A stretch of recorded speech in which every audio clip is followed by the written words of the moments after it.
ಇಂದಿನ ದಿನಾಂಕ 10/4/2026. ಪ್ರಾರ್ಥ ಮುರಳಿ ಬಾಪ್ದಾದ ಮಧುಬನ. ಮಧುರ ಮಕ್ಕಳೇ, ಭಾರತವನ್ನು ರಕ್ಷಣೆ ಮಾಡಲು ತಂದೆಯು ಬಂದಿದ್ದಾರೆ. ನೀವು ಮಕ್ಕಳು ಈ ಸಮಯದಲ್ಲಿ ತಂದೆಗೆ ಸಹಯೋಗಿಗಳಾಗುತ್ತೀರಿ.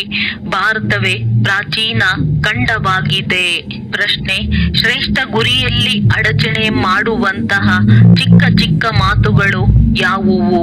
ಉತ್ತರ: ಒಂದು ವೇಳೆ ಯಾವುದೇ ಆಸಕ್ತಿ ಇದೆ, ಅನಾಸಕ್ತ ವೃತ್ತಿ ಇಲ್ಲ, ಒಳ್ಳೆಯದನ್ನು ತೊಡುವುದರಲ್ಲಿ, ತಿನ್ನುವುದರಲ್ಲಿ ಬುದ್ಧಿಯು ಅಲೆದಾಡುತ್ತಿರುತ್ತದೆ ಎಂದರೆ ಈ ಮಾತುಗಳು ಶ್ರೇಷ್ಠ ಗುರಿಯನ್ನು ತಲುಪುವುದರಲ್ಲಿ ಅಡಚಣೆ ಮಾಡುತ್ತದೆ. ಆದ್ದರಿಂದ ತಂದೆಯು ತಿಳಿಸುತ್ತಾರೆ, ಮಕ್ಕಳೇ ವನವಾಸದಲ್ಲಿರಿ, ನೀವಂತೂ ಎಲ್ಲವನ್ನೂ ಮರೆಯಬೇಕಾಗಿದೆ. ಈ ಶರೀರವೂ ಸಹ ನೆನಪಿರಬಾರದು. ಓಂ ಶಾಂತಿ.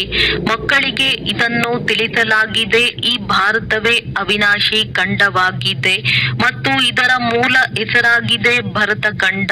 ಹಿಂದೂಸ್ತಾನವೆಂಬ ಹೆಸರು ನಂತರದಲ್ಲಿ ಬಂದಿದೆ. ಭಾರತಕ್ಕೆ ಆಧ್ಯಾತ್ಮಿಕ ಖಂಡವೆಂದು ಹೇಳಲಾಗುತ್ತದೆ. ಇದು ಪ್ರಾಚೀನ ಖಂಡವಾಗಿದೆ. ಹೊಸ ಪ್ರಪಂಚದಲ್ಲಿ ಭಾರತ ಖಂಡವಿದ್ದಾಗ ಮತ್ಯಾವುದೇ ಖಂಡವಿರಲಿಲ್ಲ. ಮುಖ್ಯವಾದವರು ಇಸ್ಲಾಮಿಗಳು, ಬೌದ್ಧರು ಮತ್ತು ಕ್ರಿಶ್ಚಿಯನ್ನರು. ಈಗಂತೂ ಬಹಳಷ್ಟು ಖಂಡಗಳಾಗಿ ಬಿಟ್ಟಿವೆ. ಆದರೆ ಭಾರತವೇ ಅವಿನಾಶಿ ಖಂಡವಾಗಿದೆ. ಅದಕ್ಕೆ ಸ್ವರ್ಗ, ಹೆವೆನ್ ಎಂದು ಹೇಳುತ್ತಾರೆ. ಹೊಸ ಪ್ರಪಂಚದಲ್ಲಿ ಹೊಸ ಖಂಡವು ಭಾರತ ಒಂದೇ ಆಗಿದೆ. ಹೊಸ ಪ್ರಪಂಚವನ್ನು ರಚಿಸುವವರು ಪರಮಪಿತ ಪರಮಾತ್ಮ ಸ್ವರ್ಗದ ರಚಯಿತನಾಗಿದ್ದಾರೆ. ಭಾರತ ವಾಸಿಗಳಿಗೆ ತಿಳಿದಿದೆ, ಈ ಭಾರತವು ಅವಿನಾಶಿ ಖಂಡವಾಗಿದೆ. ಭಾರತವೇ ಸ್ವರ್ಗವಾಗಿತ್ತು. ಯಾರಾದರೂ ಮರಣ ಹೊಂದಿದರೆ ಸ್ವರ್ಗಕ್ಕೆ ಹೋದರೆಂದು ಹೇಳುತ್ತಾರೆ. ಸ್ವರ್ಗವು ಎಲ್ಲಿಯೂ ಮೇಲಿರಬೇಕೆಂದು ತಿಳಿಯುತ್ತಾರೆ. ದಿಲ್ವಾಡ ಮಂದಿರದಲ್ಲಿ ವೈಕುಂಠದ ಚಿತ್ರವನ್ನು ಮೇಲೆ ತೋರಿಸಿದ್ದಾರೆ. ಭಾರತವೇ ಸ್ವರ್ಗವಾಗಿತ್ತು, ಈಗ ಇಲ್ಲ. ಈಗಂತೂ ನರಕವಾಗಿದೆ ಎಂಬುದು ಯಾರ ಬುದ್ಧಿಯಲ್ಲಿಯೂ ಬರುವುದಿಲ್ಲ. ಅಂದ ಮೇಲೆ ಇದು ಅಜ್ಞಾನವಾಯಿತಲ್ಲವೇ? ಜ್ಞಾನ ಮತ್ತು ಅಜ್ಞಾನ ಎರಡು ಮಾತುಗಳಿರುತ್ತವೆ. ಜ್ಞಾನಕ್ಕೆ ದಿನ, ಅಜ್ಞಾನಕ್ಕೆ ರಾತ್ರಿ ಎಂದು ಹೇಳಲಾಗುತ್ತದೆ. ಘೋರ ಪ್ರಕಾಶ ಮತ್ತು ಘೋರ ಅಂಧಕಾರವೆಂದು ಹೇಳಲಾಗುತ್ತದೆ. ಪ್ರಕಾಶವೆಂದರೆ ಉತ್ಥಾನ, ಅಂಧಕಾರವೆಂದರೆ ಪತನ. ಮನುಷ್ಯರು ಸೂರ್ಯಾಸ್ತವನ್ನು ನೋಡಲು ಸನ್ಸೆಟ್ಗೆ ಹೋಗುತ್ತಾರೆ. ಅದಂತೂ ಅದ್ದಿನ ಮಾತಾಗಿದೆ. ಇಲ್ಲಿ ಬ್ರಹ್ಮನ ದಿನ, ಬ್ರಹ್ಮನ ರಾತ್ರಿ ಎಂದು ಹೇಳಲಾಗುತ್ತದೆ. ಬ್ರಹ್ಮನು ಪ್ರಜಾಪಿತನಾಗಿದ್ದಾರೆ. ಅಂದ ಮೇಲೆ ಅವಶ್ಯವಾಗಿ ಪ್ರಜೆಗಳಿಗೆ ಪಿತನಾದರು. ಜ್ಞಾನ ಅಂಜನವನ್ನು ಸದ್ಗುರು ಕೊಟ್ಟರು. ಅಜ್ಞಾನ ಅಂಧಕಾರವು ವಿನಾಶವಾಯಿತು. ಈ ಮಾತುಗಳನ್ನು ಪ್ರಪಂಚದಲ್ಲಿ ಯಾರು ತಿಳಿದುಕೊಂಡಿಲ್ಲ. ಇದು ಹೊಸ ಪ್ರಪಂಚಕ್ಕಾಗಿ ಹೊಸ ಜ್ಞಾನವಾಗಿದೆ. ಸ್ವರ್ಗಕ್ಕಾಗಿ ಸ್ವರ್ಗದ ರಚಯಿತ ತಂದೆಯ ಜ್ಞಾನವು ಬೇಕು. ತಂದೆಯು ಜ್ಞಾನ ಸಾಗರನೆಂದು ಆಡುತ್ತಾರೆ. ಅಂದ ಮೇಲೆ ಅವರು ಶಿಕ್ಷಕರಾದರು. ಆ ತಂದೆಗೆ ಪತಿತ ಪಾವನ ಎಂದು ಹೇಳಲಾಗುತ್ತದೆ. ಮತ್ಯಾರಿಗೂ ಪತಿತ ಪಾವನರೆಂದು ಹೇಳಲು ಸಾಧ್ಯವಿಲ್ಲ. ಶ್ರೀಕೃಷ್ಣನಿಗೂ ಹೇಳುವಂತಿಲ್ಲ. ಎಲ್ಲರಿಗೆ ತಂದೆಯು ಒಬ್ಬರೇ ಆಗಿದ್ದಾರೆ. ಶ್ರೀಕೃಷ್ಣನು ಎಲ್ಲರಿಗೆ ತಂದೆಯಲ್ಲ. ಶ್ರೀಕೃಷ್ಣನು ಯಾವಾಗ ಬೆಳೆದು ದೊಡ್ಡವನಾಗಿ ವಿವಾಹವಾಗುವುದೋ ಆಗ ಒಬ್ಬರು ಅಥವಾ ಇಬ್ಬರು ಮಕ್ಕಳಿಗೆ ತಂದೆಯಾಗುವರು. ರಾಧೆ ಕೃಷ್ಣರನ್ನು ರಾಜಕುಮಾರ, ರಾಜಕುಮಾರಿ ಎಂದು ಹೇಳಲಾಗುತ್ತದೆ. ಅವರಿಗೆ ನಂತರ ಸ್ವಯಂವರವೂ ಆಗಿರಬೇಕು. ವಿವಾಹದ ನಂತರವೇ ತಂದೆ ತಾಯಿಯಾಗುತ್ತಾರೆ. ಅವರಿಗೆಂದು ವಿಶ್ವಪಿತನೆಂದು ಹೇಳಲು ಸಾಧ್ಯವಿಲ್ಲ. ಕೇವಲ ಒಬ್ಬ ನಿರಾಕಾರ ತಂದೆಗೆ ವಿಶ್ವಪಿತನೆಂದು ಹೇಳಲಾಗುತ್ತದೆ. ಗ್ರೇಟ್ ಗ್ರೇಟ್ ಗ್ರ್ಯಾಂಡ್ ಫಾದರ್ ಎಂದು ಶಿವ ತಂದೆಗೆ ಹೇಳಲು ಸಾಧ್ಯವಿಲ್ಲ. Great great grandfather Prajapita ಬ್ರಹ್ಮನಾಗಿದ್ದಾರೆ. ಅವರಿಂದ ವಂಶಾವಳಿಯಾಗುತ್ತದೆ. ಶಿವ ತಂದೆಯು ನಿರಾಕಾರ. ಪರಮಾತ್ಮನಾಗಿದ್ದಾರೆ. ಅವರು ನಿರಾಕಾರ ಆತ್ಮರ ತಂದೆಯಾಗಿದ್ದಾರೆ. ನಿರಾಕಾರಿ ಆತ್ಮರು ಇಲ್ಲಿ ಶರೀರದಲ್ಲಿದ್ದಾಗ ಭಕ್ತಿ ಮಾರ್ಗದಲ್ಲಿ ತಂದೆಯನ್ನು ಕರೆಯುತ್ತಾರೆ. ಇವೆಲ್ಲ ಹೊಸ ಮಾತುಗಳನ್ನು ನೀವು ಹೇಳುತ್ತೀರಿ. ಯಥಾರ್ಥ ರೀತಿಯಿಂದ ಯಾವುದೇ ಶಾಸ್ತ್ರಗಳಲ್ಲಿಲ್ಲ. ತಂದೆಯು ತಿಳಿಸುತ್ತಾರೆ, ನಾನು ಸನ್ಮುಖದಲ್ಲಿ ಕುಳಿತು ನೀವು ಮಕ್ಕಳಿಗೆ ತಿಳಿಸುತ್ತೇನೆ. ನಂತರ ಈ ಜ್ಞಾನವೆಲ್ಲವೂ ಪ್ರಾಯಲೋಪವಾಗಿ ಬಿಡುತ್ತದೆ. ತಂದೆಯು ಬಂದಾಗಲೇ ಯಥಾರ್ಥ ಜ್ಞಾನವನ್ನು ತಿಳಿಸುವರು. ಮಕ್ಕಳಿಗೆ ಸನ್ಮುಖದಲ್ಲಿ ತಿಳಿಸಿ ಆಸ್ತಿಯನ್ನು ಕೊಡುತ್ತಾರೆ. ನಂತರ ಶಾಸ್ತ್ರಗಳು ರಚಿಸಲ್ಪಡುತ್ತವೆ. ಅವು ಸಹ ಯಥಾರ್ಥವಾಗಿ ರಚಿಸಲ್ಪಡುವುದಿಲ್ಲ, ಏಕೆಂದರೆ ಸತ್ಯದ ಪ್ರಪಂಚವೇ ಸಮಾಪ್ತಿಯಾಗಿ ಅಸತ್ಯ ಖಂಡವಾಗಿ ಬಿಡುತ್ತದೆ. ಅಂದ ಮೇಲೆ ಅಸತ್ಯ ವಸ್ತುಗಳೇ ಇರುವುದು, ಏಕೆಂದರೆ ಇಳಿಯುವ ಕಲೆಯಾಗುತ್ತದೆ. ಸತ್ಯದಿಂದ ಏರುವ ಕಲೆಯಾಗಿದೆ. ಭಕ್ತಿಯು ರಾತ್ರಿಯಾಗಿದೆ. ಅಂಧಕಾರದಲ್ಲಿ ಮೋಸ ಹೋಗುತ್ತಿರುತ್ತಾರೆ, ತಲೆಬಾಗುತ್ತಾ ಇರುತ್ತಾರೆ. ಇಂತಹ ಘೋರ ಅಂಧಕಾರವಿದೆ. ಮನುಷ್ಯರಿಗೆ ಏನೂ ಗೊತ್ತಾಗುವುದೇ ಇಲ್ಲ. ಅಲ್ಲಿ ಇಲ್ಲಿ ಅಲೆಯುತ್ತಿರುತ್ತಾರೆ. ಸ್ಥೂಲ ಸೂರ್ಯನಿಗೂ ಉದಯ ಮತ್ತು ಅಸ್ತವಾಗುತ್ತದೆ. ಅದನ್ನು ಮಕ್ಕಳು ಹೋಗಿ ನೋಡುತ್ತಾರೆ. ಈಗಂತೂ ನೀವು ಮಕ್ಕಳು ಜ್ಞಾನ ಸೂರ್ಯನ ಉದಯವನ್ನು ನೋಡಬೇಕಾಗಿದೆ. ಭಾರತದ ಉತ್ಥಾನ ಮತ್ತು ಪತನ. ಭಾರತವು ಸೂರ್ಯನು ಮುಳುಗಿದಂತೆ ಮುಳುಗಿ ಹೋಗುತ್ತದೆ. ಸತ್ಯನಾರಾಯಣನ ಕಥೆಯಲ್ಲಿ ಇದನ್ನು ತೋರಿಸುತ್ತಾರೆ. ಭಾರತದ ದೋಣಿಯು ಕೆಳಗಡೆ ಹೊರಟು ಹೋಗುತ್ತದೆ ಮತ್ತು ತಂದೆಯು ಬಂದು ಅದನ್ನು ರಕ್ಷಣೆ ಮಾಡುತ್ತಾರೆ. ನೀವು ಈ ಭಾರತವನ್ನು ಪುನಃ ರಕ್ಷಣೆ ಮಾಡುತ್ತೀರಿ. ಇದನ್ನು ನೀವು ಮಕ್ಕಳೇ ತಿಳಿದುಕೊಂಡಿದ್ದೀರಿ. ನೀವು ನಿಮಂತ್ರಣ ಕೊಡುತ್ತೀರಿ. ನವನಿರ್ಮಾಣ ಪ್ರದರ್ಶನಿ ಎಂಬ ಹೆಸರು ಸರಿಯಾಗಿದೆ. ಹೊಸ ಪ್ರಪಂಚವು ಹೇಗೆ ಸ್ಥಾಪನೆಯಾಗುತ್ತದೆ, ಅದರ ಪ್ರದರ್ಶನಿಯಾಗಿದೆ. ಹೀಗೆ ಚಿತ್ರಗಳ ಮೂಲಕ ತಿಳುವಳಿಕೆ ನೀಡಲಾಗುತ್ತದೆ. ಆದ್ದರಿಂದ ಅದೇ ಹೆಸರು ನಡೆದು ಬಂದರೆ ಒಳ್ಳೆಯದು. ಹೊಸ ಪ್ರಪಂಚವು ಹೇಗೆ ಸ್ಥಾಪನೆಯಾಗುತ್ತದೆ ಹಾಗೂ ಹೇಗೆ ಉತ್ಥಾನವಾಗುತ್ತದೆ ಎಂಬುದನ್ನು ನೀವು ತೋರಿಸುತ್ತೀರಿ. ಅವಶ್ಯವಾಗಿ ಹಳೆಯ ಪ್ರಪಂಚವು ಅವನತಿಯಾಗುತ್ತದೆ. ಆದ್ದರಿಂದಲೇ ಹೇಗೆ ಉನ್ನತಿಯಾಗುತ್ತದೆ ಎಂಬುದನ್ನು ತೋರಿಸುತ್ತೇವೆ.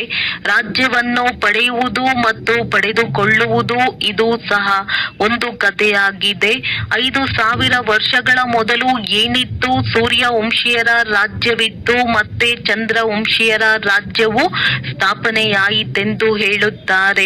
ಅವರು ಒಬ್ಬರು ಇನ್ನೊಬ್ಬರಿಂದ ರಾಜ್ಯವನ್ನು ತೆಗೆದುಕೊಳ್ಳುತ್ತಾರೆ. ಇಂಥವರು ರಾಜ್ಯ ಪಡೆದರು ಎಂದು ತೋರಿಸುತ್ತಾರೆ. ಅವರು ಏಣಿಯ ಬಗ್ಗೆ ತಿಳಿದುಕೊಳ್ಳುವುದಿಲ್ಲ. ಇದನ್ನು ತಂದೆಯೇ ತಿಳಿಸುತ್ತಾರೆ. ನೀವು ಸತ್ಯಯುಗದಿಂದ ತ್ರೇತಾಯುಗಕ್ಕೆ ಬಂದಿರಿ. ಏಣಿಯನ್ನು ಇಳಿಯುತ್ತಾ ಬಂದಿರಿ. ಇದು 84 ಜನ್ಮಗಳ ಏಣಿಯಾಗಿದೆ. ಏಣಿಯನ್ನು ಇಳಿಯಲಾಗುತ್ತದೆ ಮತ್ತೆ ಹತ್ತಲಾಗುತ್ತದೆ. ಅವನತಿಯ ರಹಸ್ಯವನ್ನು ತಿಳಿಸಬೇಕಾಗಿದೆ. ಭಾರತದ ಅವನತಿಯು ಎಷ್ಟು ಸಮಯ ಮತ್ತು ಉನ್ನತಿ ಎಷ್ಟು ಸಮಯ? ಭಾರತವಾಸಿಗಳ ಉತ್ಥಾನ ಹಾಗೂ ಪತನ ವಿಚಾರ ಸಾಗರ ಮಂಥನ ಮಾಡಬೇಕಾಗಿದೆ. ಮನುಷ್ಯರನ್ನು ಈ ಕಾತುರತೆಯಲ್ಲಿ ಹೇಗೆ ತರುವುದು ಎಂದು ಅವರಿಗೆ ನಿಮಂತ್ರಣವನ್ನು ಕೊಡಬೇಕಾಗಿದೆ. ಸಹೋದರ ಸಹೋದರಿಯರೇ, ಬಂದು ತಿಳಿದುಕೊಳ್ಳಿ. ಮೊದಲು ತಂದೆಯ ಮಹಿಮೆಯನ್ನು ತಿಳಿಸಬೇಕಾಗಿದೆ. ಶಿವ ತಂದೆಯ ಮಹಿಮೆಯ ಒಂದು ಫಲಕವಿರಲಿ. ಪತಿತ ಪಾವನ ಜ್ಞಾನ ಸಾಗರ, ಪವಿತ್ರತೆಯ ಸುಖ ಶಾಂತಿಯ ಸಾಗರ, ಸಂಪತ್ತಿನ ಸಾಗರ, ಸರ್ವರ ಸದ್ಗತಿ ದಾತ, ಜಗತ್ಪಿತ, ಜಗತ್ ಶಿಕ್ಷಕ, ಜಗದ್ಗುರು ಶಿವ ತಂದೆಯಿಂದ ಬಂದು ತಮ್ಮ ಸೂರ್ಯವಂಶಿ ಚಂದ್ರವಂಶಿ ಆಸ್ತಿಯನ್ನು ತೆಗೆದುಕೊಳ್ಳಿ ಎಂಬ ಬರವಣಿಗೆ ಇದ್ದಾಗ ಮನುಷ್ಯರಿಗೆ ತಂದೆಯ ಬಗ್ಗೆ ಅರ್ಥವಾಗುವುದು. ತಂದೆ ಮತ್ತು ಶ್ರೀಕೃಷ್ಣನ ಮಹಿಮೆಯು ಬೇರೆ ಬೇರೆಯಾಗಿದೆ. ಇದು ನೀವು ಮಕ್ಕಳ ಬುದ್ಧಿಯಲ್ಲಿ ಕುಳಿತುಕೊಂಡಿದೆ. ಸೇವಾದಾರಿ ಮಕ್ಕಳು ಇಡೀ ದಿನ ಸೇವೆಗಾಗಿ ಓಡುತ್ತಿರುತ್ತಾರೆ. ತಮ್ಮ ಲೌಕಿಕ ಸೇವೆ ಇದ್ದರೂ ಸಹ ರಜಾ ತೆಗೆದುಕೊಂಡು ಸರ್ವೀಸಿನಲ್ಲಿ ತೊಡಗುತ್ತಾರೆ. ಇದು ಈಶ್ವರೀಯ ಸರ್ಕಾರವಾಗಿದೆ.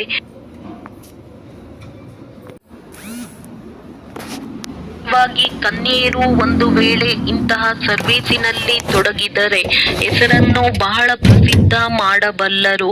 ಸೇವಾದಾರಿ ಮಕ್ಕಳ ಪಾಲನೆಯು ಚೆನ್ನಾಗಿ ನಡೆಯುತ್ತಿರುತ್ತದೆ, ಏಕೆಂದರೆ ಶಿವ ತಂದೆಯ ಭಂಡಾರವು ಭರ್ಪೂರ್ ಆಗಿದೆ. ಯಾವ ಭಂಡಾರದಿಂದ ತಿಂದರೂ ಆ ಭಂಡಾರವು ಭರ್ಪೂರ್, ಕಾಲಕಂಟಕ ದೂರವಾಗುವುದು. ನೀವು ಶಿವ ವಂಶೀಯರಾಗಿದ್ದೀರಿ, ಅವರು ರಚಯಿತ, ನೀವು ರಚನೆಯಾಗಿದ್ದೀರಿ. ಬಬುಲ್ನಾಥ ಎಂಬ ಹೆಸರು ಬಹಳ ಮಧುರವಾಗಿದೆ. ಶಿವನು ಪ್ರಿಯತಮನೂ ಆಗಿದ್ದಾರಲ್ಲವೇ? ಶಿವ ತಂದೆಯ ಮಹಿಮೆಯೇ ಬೇರೆಯಾಗಿದೆ. ನಿರಾಕಾರ ಎಂಬ ಅಕ್ಷರವನ್ನು ಬರೆಯುವುದರಿಂದ ಅವರಿಗೆ ಯಾವುದೇ ಆಕಾರವಿಲ್ಲವೆಂದು ತಿಳಿದುಕೊಳ್ಳುತ್ತಾರೆ. ಪ್ರಿಯಾತಿ ಪ್ರಿಯ ಶಿವ ತಂದೆಯಾಗಿದ್ದಾರೆ. ಪರಮ ಪ್ರಿಯ ಎಂಬ ಶಬ್ದವನ್ನು ಬರೆಯಲೇಬೇಕಾಗಿದೆ. ಈ ಸಮಯದಲ್ಲಿ ಅವರಿಗೂ ಯುದ್ಧದ ಮೈದಾನವಾಗಿದೆ, ನಿಮಗೂ ಆಗಿದೆ. ಶಿವಶಕ್ತಿಯರು ಅಹಿಂಸಕರೆಂದು ಗಾಯನ ಮಾಡಲಾಗುತ್ತದೆ. ಆದರೆ ಚಿತ್ರಗಳಲ್ಲಿ ದೇವಿಯರಿಗೂ ಸಹ ಆಯುಧಗಳನ್ನು ಕೊಟ್ಟು ಹಿಂಸೆಯನ್ನು ತೋರಿಸಿ ಬಿಟ್ಟಿದ್ದಾರೆ. ವಾಸ್ತವದಲ್ಲಿ ನೀವು ಯೋಗ ಅಥವಾ ನೆನಪಿನ ಬಲದಿಂದ ವಿಶ್ವದ ರಾಜ್ಯ ಭಾಗ್ಯವನ್ನು ತೆಗೆದುಕೊಳ್ಳುತ್ತೀರಿ. ಆಯುಧಗಳ ಮಾತಿಲ್ಲ. ಗಂಗೆಯ ಪ್ರಭಾವವು ಬಹಳಷ್ಟಿದೆ. ಅನೇಕರಿಗೆ ಸಾಕ್ಷಾತ್ಕಾರವು ಆಗುವುದು. ಭಕ್ತಿ ಮಾರ್ಗದಲ್ಲಿ ಗಂಗಾ ಜಲವು ಸಿಕ್ಕಿದರೆ ಆಗ ಉದ್ಧಾರವಾಗುವುದೆಂದು ತಿಳಿಯುತ್ತಾರೆ. ಆದ್ದರಿಂದ ಗುಪ್ತ ಗಂಗೆ ಎಂದು ಹೇಳುತ್ತಿರುತ್ತಾರೆ. ಬಾಣವು ಹೊಡೆದರೂ ಗಂಗೆಯು ಹೊರಬಂದಿತೆಂದು ಹೇಳುತ್ತಾರೆ. ಗೋಮುಖದಿಂದಲೂ ಗಂಗೆಯನ್ನು ತೋರಿಸುತ್ತಾರೆ. ನೀವು ಕೇಳಿದರೆ ಗುಪ್ತ ಗಂಗೆಯು ಹೊರ ಬರುತ್ತಿದೆ ಎಂದು ಹೇಳುತ್ತಾರೆ. ಏಣಿಯಲ್ಲಿಯೂ ಸರಸ್ವತಿಯನ್ನು ಗುಪ್ತವಾಗಿ ತೋರಿಸಿದ್ದಾರೆ. ಮನುಷ್ಯರಂತೂ ಅನೇಕ ಮಾತುಗಳನ್ನು ಬರೆದು ಬಿಟ್ಟಿದ್ದಾರೆ. ಇಲ್ಲಂತೂ ಒಂದೇ ಮಾತಾಗಿದೆ, ಕೇವಲ ತಂದೆ ಅಷ್ಟೇ. ಅಲ್ಲಾನು ಬಂದು ಬಹಿಷ್ತನ್ನು ಸ್ಥಾಪನೆ ಮಾಡುತ್ತಾರೆ, ಖುದನು ಹೆವೆನ್ ಸ್ಥಾಪನೆ ಮಾಡುತ್ತಾರೆ, ಈಶ್ವರನು ಸ್ವರ್ಗ ಸ್ಥಾಪನೆ ಮಾಡುತ್ತಾರೆ. ವಾಸ್ತವದಲ್ಲಿ ಈಶ್ವರನು ಒಬ್ಬರೇ ಆಗಿದ್ದಾರೆ. ಇವರು ತಮ್ಮ ತಮ್ಮ ಭಾಷೆಗಳಲ್ಲಿ ಭಿನ್ನ ಭಿನ್ನ ಹೆಸರುಗಳನ್ನಿಟ್ಟುಕೊಂಡಿದ್ದಾರೆ. ಆದರೆ ಇದನ್ನು ತಿಳಿದುಕೊಳ್ಳುತ್ತಾರೆ, ಅಲ್ಲಾನಿಂದ ಅವಶ್ಯವಾಗಿ ಸ್ವರ್ಗದ ರಾಜ್ಯ ಭಾಗ್ಯವು ಸಿಗುವುದು. ಇಲ್ಲಂತೂ ತಂದೆಯು ತಿಳಿಸುತ್ತಾರೆ, ಮನ್ಮನಾಭವ, ತಂದೆಯನ್ನು ನೆನಪು ಮಾಡಿದರೆ ಆಸ್ತಿಯು ಖಂಡಿತ ನೆನಪಿಗೆ ಬರುವುದು. ರಚಯಿತನ ರಚನೆಯೇ ಸ್ವರ್ಗವಾಗಿದೆ. ರಾಮನು ನರಕವನ್ನು ರಚಿಸಿದರೆಂದು ಹೇಳುವುದಿಲ್ಲ. ಭಾರತವಾಸಿಗಳಿಗೆ ನಿರಾಕಾರ ರಚಯಿತನು ಯಾರೆಂಬುದು ತಿಳಿದಿಲ್ಲ. ನೀವು ತಿಳಿದುಕೊಂಡಿದ್ದೀರಿ, ನರಕದ ರಚಯಿತನು ರಾವಣನಾಗಿದ್ದಾನೆ. ಅವನನ್ನು ಸುಡುತ್ತಾರೆ. ರಾವಣ ರಾಜ್ಯದಲ್ಲಿ ಭಕ್ತಿ ಮಾರ್ಗದ ನಾಟಿಯು ಎಷ್ಟು ದೊಡ್ಡದಾಗಿದೆ. ರಾವಣನ ರೂಪವನ್ನು ಸಹ ಎಷ್ಟು ಭಯಂಕರವಾಗಿ ತೋರಿಸಿದ್ದಾರೆ.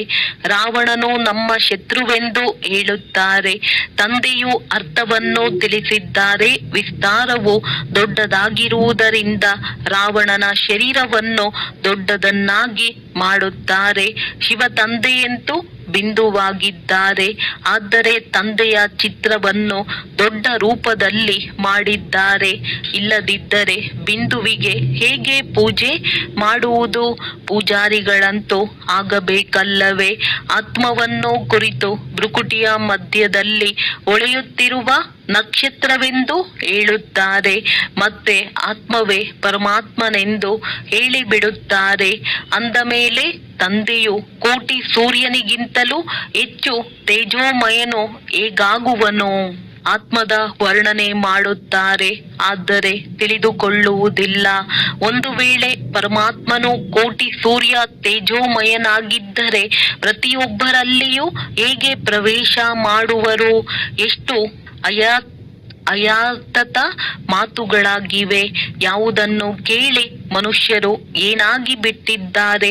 ಆತ್ಮವೇ ಪರಮಾತ್ಮನೆಂದು ಹೇಳುತ್ತಾರೆ.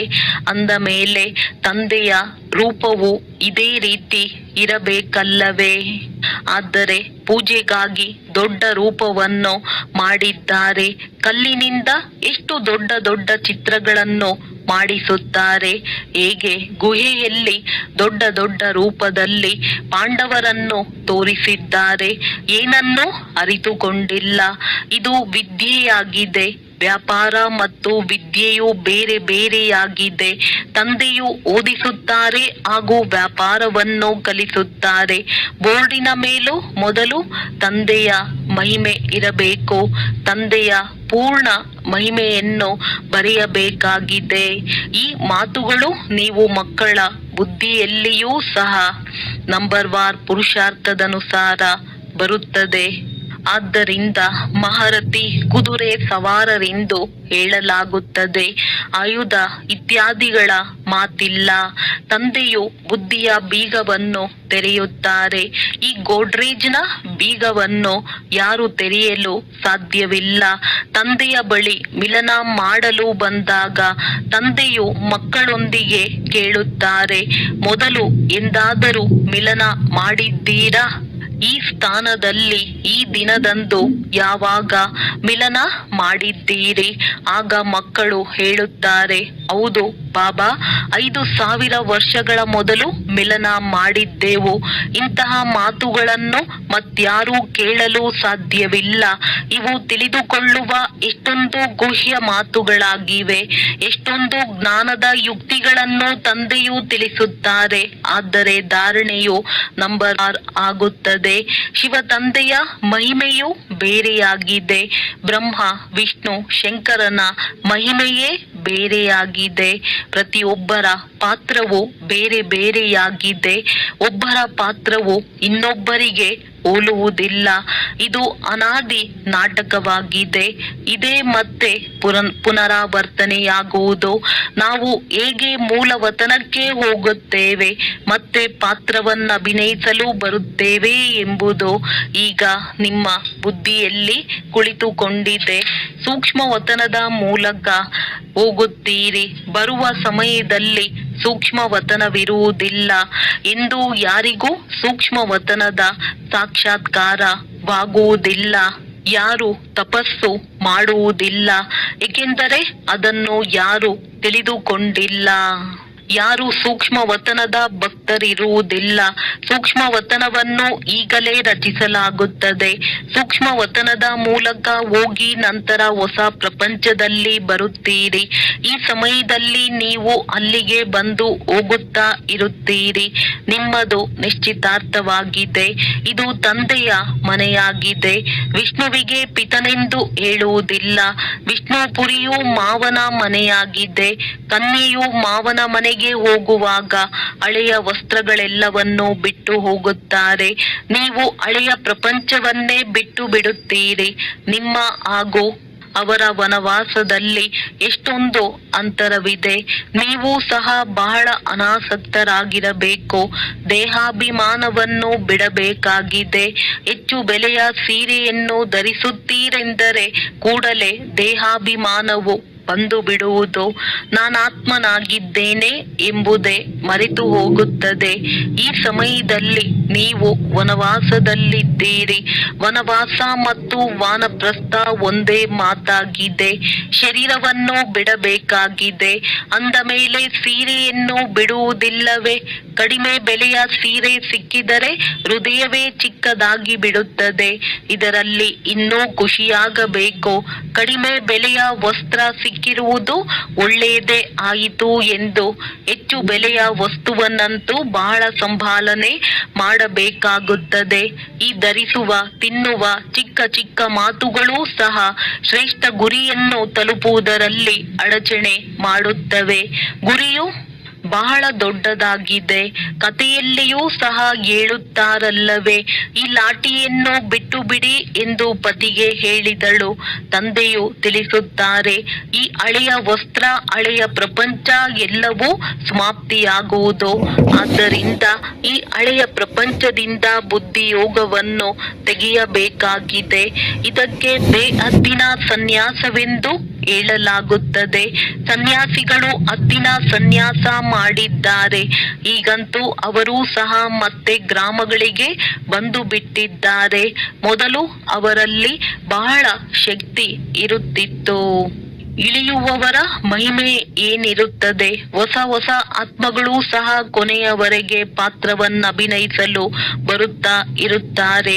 ಅವರಲ್ಲಿ ಶಕ್ತಿಯು ಏನಿರುತ್ತದೆ. ನೀವಂತೂ ಪೂರ್ಣ 84 ಜನ್ಮಗಳನ್ನು ತೆಗೆದುಕೊಳ್ಳುತ್ತೀರಿ. ಇದೆಲ್ಲವನ್ನು ತಿಳಿದುಕೊಳ್ಳಲು ಎಷ್ಟು ಒಳ್ಳೆಯ ಬುದ್ಧಿಯೂ ಬೇಕು.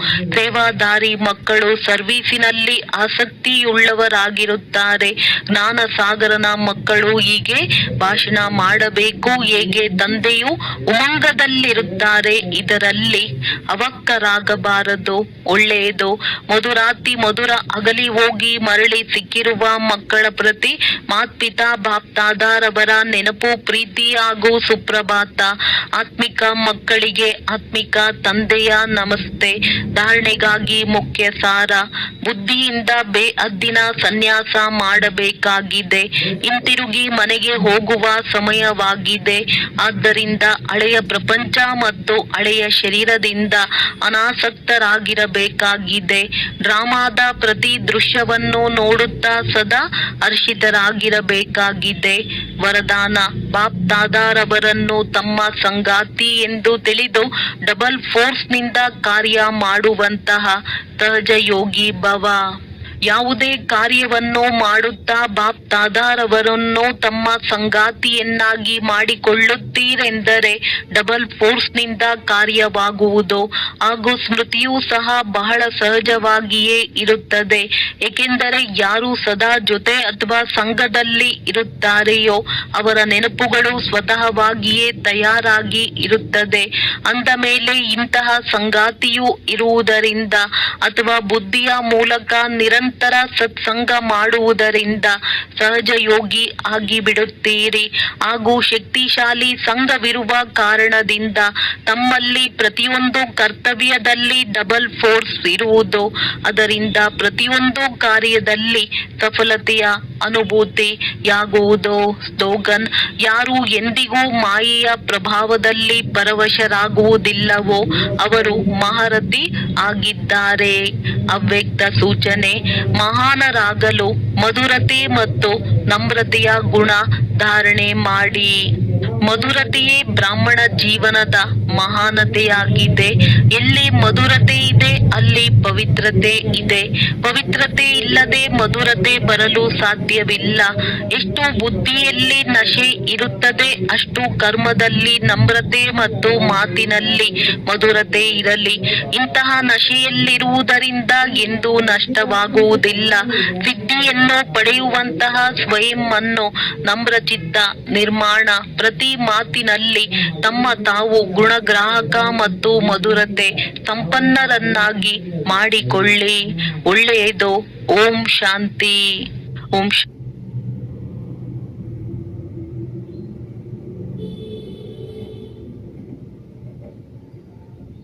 ಈ 50 ವರ್ಷ ಆದವ್ರಿಗೆ ಪೆನ್ಷನ್ ಬರ್ತೈತಲ್ಲ, 50 ವರ್ಷ ಅಂದ್ರೆ 40 ವರ್ಷ ಹೆಣ್ಮಕ್ಳಿಗೆ 50 ವರ್ಷ ಆಗಿನ ಒಂದು ಪೆನ್ಷನ್